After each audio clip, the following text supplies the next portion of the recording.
Assalamu alaikum class. How are you girls? Hope you all will be fine and enjoying lectures at home, inshallah. Today we will do numericals. In smart syllabus, numerical 8.7 is included, 8.9 is included, and 8.3 and 4.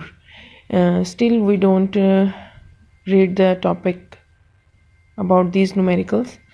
So we will first solve the numerical number 8.7 and 8.9, latent heat of fusion and latent heat of vaporization.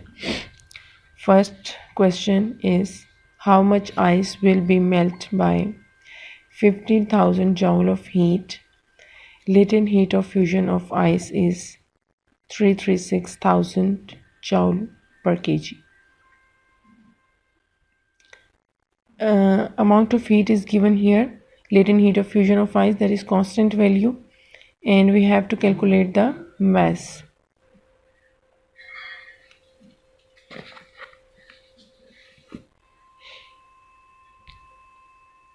Eight 8.7 given data, amount of heat,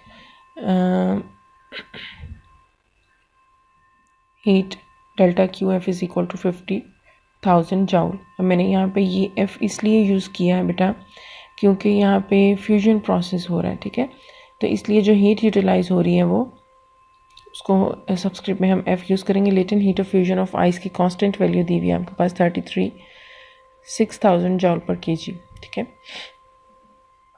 जो हमने topic पढ़ा था, topic में आपके पास ये decimal में value दी हुई है, तो आप चाहे वैसे लिख लें चाहे ऐसे लिख लें, इससे कोई फ़र्क नहीं पड़ता. So we have to find the mass calculations. Here we use the formula HF is equal to delta QF divided by M. HF for latent heat of fusion, amount of heat used for fusion process, mass. mass इधर चला जाएगा, latent heat of fusion इधर आ जाएगी, इसमें इसकी हम values put करेंगे. So आपके पास रिजल्ट आएगा 0.1488 किलोग्राम. अब किलो जो है ये आपके पास है 10 raised to the power +3, ठीक है. तो हम ये प्रीफिक्स यूज़ करेंगे यहाँ पे 0.1488 multiply 10 raised to the power +3. अब हम किलो की जगह हम ये वैल्यू लिख चुके हैं, तो हम साथ यूनिट यूज़ करेंगे ग्राम. 10 raised to the power +3 को उसके साथ मल्टीप्लाई करेंगे तो आपके पास रिजल्ट आ जाएगा 148.8. इसको हम राउंड ऑफ करेंगे तो आपके पास रिजल्ट आ जाएगा 150 ग्राम. The statement of next question is, how much heat is required to change 100 gram of water at 100 degrees Celsius into steam? Latent heat of vaporization of water is 2.26 into 10 raised to the power 6 joule per kg. Here we have to calculate the amount of heat, how much amount of heat is required.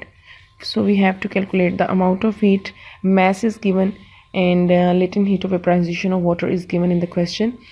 These two, latent heat of vaporization of water is a constant value. It is not compulsory to be given in the question. You must know the value because it is a constant value. It can be asked in the MCQ, it can be asked in the short question, and in numerical it will be used. It may be given or it may be not given, so you have to learn this value. Mass is 100 gram. You will convert it into kilogram. And latent heat of vaporization of water 2.26 into 10 raised to the power 6 joule per kg. Amount of heat we have to calculate over here. Mass 100 gram.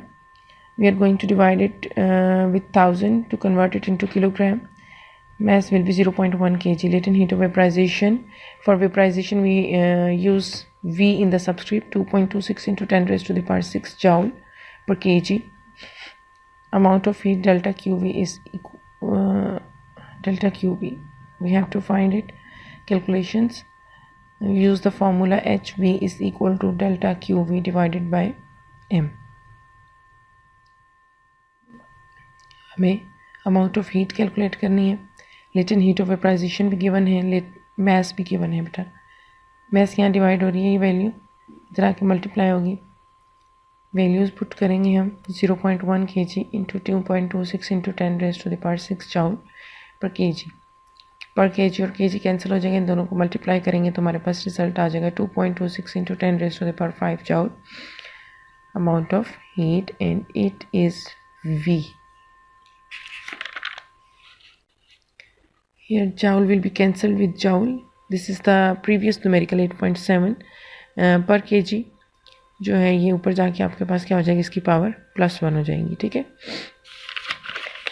तो आपके बेटा ये numericals जो हैं वो 2 numericals हैं आप जो टॉपिक पढ़ चुके हैं एज अ क्लास वर्क। आप इसको अपनी नोटबुक्स पे सॉल्व करेंगे, ठीक है, and do practice of this numericals as well. हमारे पास गिवन है thermal coefficient of linear expansion alpha. इसको अल्फा से रिप्रेजेंट करते हैं, कांस्टेंट है 2.5 इंटू 10⁻⁵ पर केल्विन, और हमें फाइंड करना है change in length. Change delta से रिप्रेजेंट करेंगे, लेंथ के लिए आपके पास एल है। ठीक है, कैलकुलेशंस करेंगे, हमारे पास रिलेशन हम पढ़ चुके हैं, L is equal to L naught 1 plus alpha delta T. L है हमारे पास new length, L naught original length, 1 constant, alpha coefficient of linear thermal expansion, delta T change in temperature. इसमें वैल्यूज पुट करेंगे। Original length की value है हमारे पास 2 metre, 1 plus alpha की वैल्यू हमारे पास गिवन है 2.5 इंटू 10⁻⁻5 पर केल्विन, और अभी हमने चेंज इन टेम्परेचर लिया था 20 केल्विन। केल्विन और पर केल्विन कैंसिल हो जाएगा जब हम 20 और 2.5 इंटू 10⁻⁻5 इन दोनों को मल्टीप्लाई करेंगे, +1 करेंगे, और फिर जो रिजल्ट आएगा उसको 2 मीटर से मल्टीप्लाई करेंगे, तो हमारे पास आंसर आ जाएगा 2.001 मीटर। ठीक है, तो ये है हमारे पास न्यू लेंथ। अब आपने क्या करना है, चेंज इन लेंथ लेना है, delta L is equal to L minus L not. तो अब हम जो है इसमें वैल्यूज पुट करेंगे। ओरिजिनल जो हमने न्यू लेंथ कैलकुलेट की है उसकी value 2.001 metre minus original length थी हमारे पास 2 मीटर। ठीक है,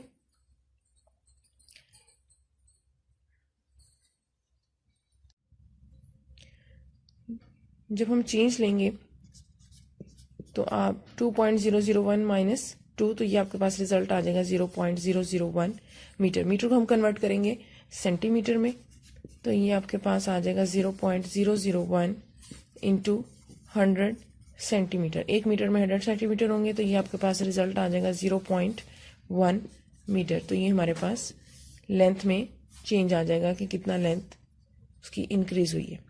ठीक है, उसके बाद है हमारे पास next question. A balloon contains 1.2 meter cube air at 15 degrees Celsius. Find its volume at 40 degrees Celsius. Thermal coefficient of volume expansion of air is 3.67 into 10⁻³ per Kelvin. इसमें आपके पास ओरिजिनल वॉल्यूम है 1.3 मीटर क्यूब, इनिशियल टेम्परेचर है 15 degree Celsius, final temperature है 40 degree Celsius. Thermal coefficient of volume expansion constant beta जो है उसकी value दी हुई है हमारे पास 3.67 इंटू 10⁻³ पर केल्विन। इसको हम कैलकुलेट करेंगे। इसमें हमें चेंज नहीं कैलकुलेट करना, बेसिकली आपको 40 डिग्री सेल्सियस पे जो न्यू वॉल्यूम इसका है वो हमें कैलकुलेट करना है। ठीक है,